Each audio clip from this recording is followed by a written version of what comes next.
انصاف کا فیصلہ کرنا کہ خدا انصاف کرنے والوں کو دوست رکھتا ہے، اور یہ تم سے اپنے مقدمات کیوں کر فیصل کرائیں گی جبکہ خود ان کے پاس تورات موجود ہے جس میں خدا کا حکم لکھا ہوا ہے۔ یہ اسے جانتے ہیں، پھر اس کے بعد اس سے پھر جاتے ہیں، اور یہ لوگ ایمان ہی نہیں رکھتے۔ بے شک ہم نے تورات نازل فرمائی جس میں ہدایت اور روشنی ہے، اسی کے مطابق انبیاء جو خدا کے فرما بردار تھے یہودیوں کو حکم دیتے رہے ہیں، اور مشائخ اور علماء بھی، کیونکہ وہ کتاب خدا کے نگہبان مقرر کیے گئے تھے اور اس پر گواہ تھے،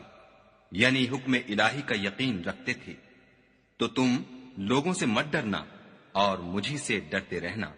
اور میری آیتوں کے بدلے تھوڑی سی قیمت نہ لینا،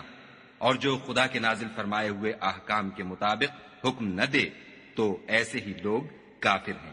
اور ہم نے ان لوگوں کے لیے تورات میں یہ حکم لکھ دیا تھا کہ جان کے بدلے جان، اور آنکھ کے بدلے آنکھ، اور ناک کے بدلے ناک، اور کان کے بدلے کان، اور دانت کے بدلے دانت، اور سب زخموں کا اسی طرح بدلہ ہے۔ لیکن جو شخص بدلہ معاف کر دے وہ اس کے لیے کفارہ ہوگا، اور جو خدا کے نازل فرمائے ہوئے احکام کے مطابق حکم نہ دے تو ایسے ہی لوگ بے انصاف ہیں۔ اور ان پیغمبروں کے بعد انہی کے قدموں پر ہم نے عیسیٰ ابن مریم کو بھیجا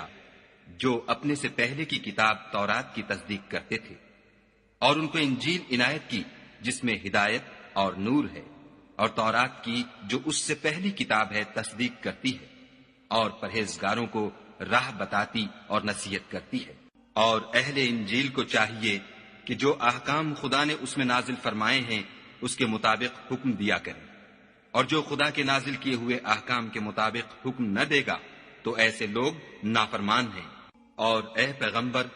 ہم نے تم پر سچی کتاب نازل کی ہے جو اپنے سے پہلی کتابوں کی تصدیق کرتی ہے اور ان سب پر شامل ہے، تو جو حکم خدا نے نازل فرمایا ہے اس کے مطابق ان کا فیصلہ کرنا، اور حق جو تمہارے پاس آ چکا ہے اس کو چھوڑ کر ان کی خواہشوں کی پیروی نہ کرنا۔ ہم نے تم میں سے ہر ایک فرقے کے لیے ایک دستور اور طریقہ مقرر کیا ہے، اور اگر خدا چاہتا تو تم سب کو ایک ہی شریعت پر کر دیتا، مگر جو حکم اس نے تم کو دیے ہیں ان میں وہ تمہاری آزمائش کرنا چاہتا ہے۔ سو نیک کاموں میں جلدی کرو، تم سب کو خدا کی طرف لوٹ کر جانا ہے،